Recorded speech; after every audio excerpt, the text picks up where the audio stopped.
Am I the a-hole for running away and making my parents look like bad people? So, about a year back, my family, me 17 female, my brother, mom and dad, got kicked out of our rental home. My parents struggled financially to support all of us and couldn't find an affordable house that suited our needs, so they came up with a genius solution. They basically started renting a 2-bedroom house and told me in no uncertain terms that I was to go find a family member to take me in. They kicked me out and left me on the front yard with basically nothing but a bag of clothes and my cat. They didn't even help me figure out a living situation. I ended up staying with my disabled aunt for a few weeks, but she couldn't financially support us both, so I had to figure something else out. I ended up venting about this online, and an older friend of mine, Ace, 24, privately reached out and offered to let me stay with him. Ace and I had been friends for a little while at this point, and I trusted him, so I said yes. He drove up to my aunt's place and stayed with us for a few weeks, and then we packed up my things and headed back to Ace's home. Disclaimer: I know this seems extremely sketchy and in most cases would be, but Ace is chill, and we talk with certain members of my family daily, so he's up to date on literally every bit of drama that goes on in our lives, so no one's really concerned about Ace doing anything. We only live about an hour-ish from my aunt. I'm safe. Please don't call Ace weird or sketchy or anything. He isn't. Anyway, recently one of my cousins got married, and I got invited. I wanted to go, so Ace drove me home and I went to the wedding with a friend. This was the first time since they kicked me out that my parents saw me and they freaked out. My mom grabbed me and started screaming and crying about how worried she was about me, and my dad started yelling at me demanding where I went. This was in the middle of the reception. I told them that since they kicked me out, I left. A lot of distant family heard this and got pissed off at my parents for kicking a minor out of the house, and others for them ruining cousin's wedding. In the chaos of people freaking out over my parents and trying to calm everyone down so the party could continue, I managed to sneak out and go back to Ace. We went home, and ever since I've been bombarded with calls from my parents, another family telling me to go back and stop hanging out with that pervert. I've been refusing and blocking numbers left and right. Also, my cousin forgave me for what happened at her wedding. She said she enjoyed the drama and having the attention off of her while her husband solely blamed my parents for what happened. I honestly think my parents don't actually care about me. If they did, then they would have contacted my school before now about me, or the cops. Or even my aunt who says that they never ever talked about me when they called her. Now for the top comments. Not the a-hole. By the way, your parents can't actually legally throw you out at 17. You could have gone to the cops. And your parents only looked like bad people here because they are. My mom kicked me out when I was 16. I walked to the police station. I was told, she can't kick you out. And I replied that she just did. It was met with another, she can't. I ended up leaving the station because they weren't going to actually do anything. Cops are useless. Yep, my friend's dad randomly started locking him out at 15. So he practically lived at my house. And you're right, the cops can't monitor that stuff and they won't. Not stay home. You did nothing wrong. And so long as you feel safe with Ace and he is helping you, I don't see a problem there. Your people who gave you life are just mad they're now known for not being parents. Not stay home. You didn't run away. They kicked you out. They made that scene because family was asking about you at the wedding and they didn't know how to answer. So when you showed up, they saw it as the perfect opportunity to turn it around onto you as running away to deflect from them kicking you out. They didn't expect you to tell the truth. Their little made-up story to save face didn't quite work out for them. Oh wow. And I was wondering, why did the parents start making a fuss of they're the guilty ones? How sordid of them. Not stay home. You didn't run away. You were abandoned. You were left to figure it out on your own, and their reaction was solely to deflect blame away from them. Rude and disrespectful not only to you, but to the bride and groom. You have no culpability in this situation. You could have gone to the police or CPS, and they could and should have been arrested. Please don't say you ran away. That makes it sound like you had a choice in this situation. You were abandoned and forced by them to find your own way as a minor. My heart breaks for you. When karma comes for them, please enjoy the show. Next story. Am I the a-hole for kicking my brother-in-law's wife out of my husband's wake? My brother-in-law, Andres, married to his longtime girlfriend, Bea, last year. The wedding was held 30 minutes from the city by boat. During the reception, my husband, Dante, collapsed. His brain aneurysm ruptured and he never made it to the hospital. First day of my husband's wake, Andres and Bea came. Andres had been crying. I noticed how he looked like he hasn't had any sleep. Bea gave me her condolences and placed flowers beside my husband's casket. Andres was always there, only leaving to shower and change while Bea would visit every night. On the fourth night, while I was making myself coffee, Bea approached me and started telling me how terrible things had been. Dante dying on the most important day of her life. I told her how devastated I was. We have always been careful since the day we found out about Dante's aneurysm. He quit his job as a physics teacher at our local high school 3 years ago. We visit our GP regularly just to make sure that everything is going well. Bea cut me off and asked me, "So you mean you knew about the aneurysm?" I told her yes, and that he had been taking medication for it. She said Andres never told her about it. She continued saying it was reckless of us to dance and drink when we know about Dante's condition. He only had a glass of champagne. I asked her what she means, and she basically told me that had she known about my husband's illness, she never would have invited us to her wedding. She said we ruined her wedding. That after we left the island, the reception was cut short. Andres was so worried to even focus on his new wife. I told her to leave before I forget that she was ever my friend. She didn't listen and continued telling me how expensive her wedding was, and that by ruining it, I owe her half of the expenses. I shouted at her and told her to get over herself. My in-laws heard us and came to stop everything before it escalated. I told her to leave and never come back unless she apologized. My in-laws, who still didn't understand what's happened, told Andres to take Bea home. Both mother-in-law and father-in-law were upset with me for causing a scene in their son's wake. I didn't tell them what Bea said. They only found out after Andres told them. He and Bea had a fight, and they had moved their honeymoon, which was supposed to be a month after we buried my husband. To make the long story short, Bea didn't apologize. Until now, we still haven't spoken. I don't go to family dinners anymore, but I still have a good relationship with my in-laws. I do believe that I have all the right to be angry at Bea, but I also want to make my in-laws happy. They have been nothing but good to me. And unless Bea and I make up, there will always be tension in our family. So am I the a-hole for the way I reacted? Was kicking her out an overreaction? Not the a-hole. I'm not entirely sure why the in-laws keep inviting her to things after what she said, or why Andres even stayed married to her, but that's for them to worry about.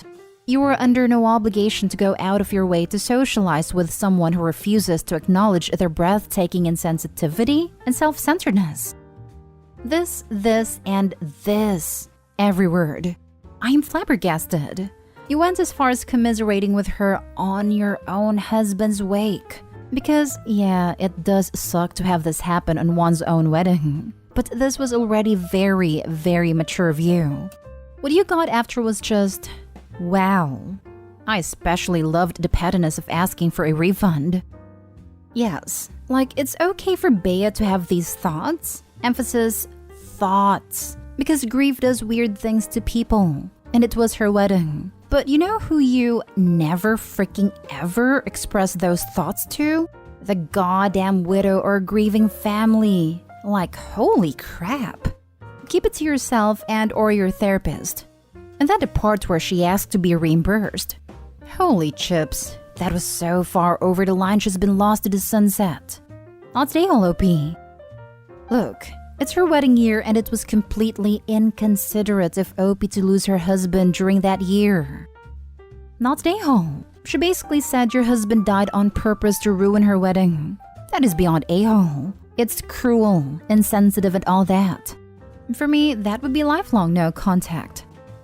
This, my husband's best friend, was meant to be our best man and had been in the hospital for a while. But the morning of our wedding, he passed away. One of the groomsmen told me he'd passed, and I knew I was the only person who could break the news. My husband and I did a first look, and I remember thinking, how am I going to tell him that his best friend is gone? I was in my dress. We both had family from out of state, and the cake was there, the flowers, etc. I looked at the love of my life and told him his best friend was gone. Then I said, if you can't do this today, we won't. We'll figure it all out. I'm not going to stand by and watch you have to put on a brave face for the sake of a party when your heart is broken. My husband and I got married that day, at his insistence, and everyone told me later that his best friend wouldn't have had it any other way. We went to the memorial service on the last day of our honeymoon. If my brother-in-law had passed away at my reception, the absolute last thing on my mind would have been witching about a ruined party to his wife at his funeral. All I'd be able to do was sit next to her and provide my shoulder and remind her she's loved. Opie's not the a-hole, but dear God, I can't imagine what her in-laws are thinking. Next story is titled, Am I the a-hole for choosing my twin brother over my wife? I, 27 male, have a twin, Lucas, 27 male. We are very much alike in some things. He loves fitness and so do I. That's why I became a firefighter and is a gym manager. He has a motorcycle, Kawasaki Ninja 300 I'm pretty sure. He was on a closing shift and he got rear-ended by a crappy Ford. He broke his left leg at his collarbone and has a mild concussion. I broke down when I heard this, as he's my best friend. Forward 2 days after the crash, my wife is going to a wedding and I'm her +1. While we were getting ready to leave while she was doing her makeup, my brother texted me from the hospital and for me to please come to the hospital because he really needs comfort and is in pain and stuff. I told my wife about the situation and she yelled at me to not go there because he's a grown man that can suck the pain. I slammed the front door shut, leaving her with our baby and went on my motorcycle there. I didn't even think. All I could think about is how much of a witch she was then. I stayed with my brother overnight as I had work the next morning. Now, I have been getting texts from her family and friends saying I was an awful husband for not choosing your wife and choosing your brother. I blocked all of them. And now my wife is expecting me to apologize for something that she started and making me look after our baby as soon as I get from work. I told her I'm not apologizing until you are. I'm sorry, but he is blood related, my brother, and it hurts me to see him in that state. So, am I the a-hole? Now for the comments. Maybe after the divorce, you and your brother can get bunk beds. Fun! You're the a-hole.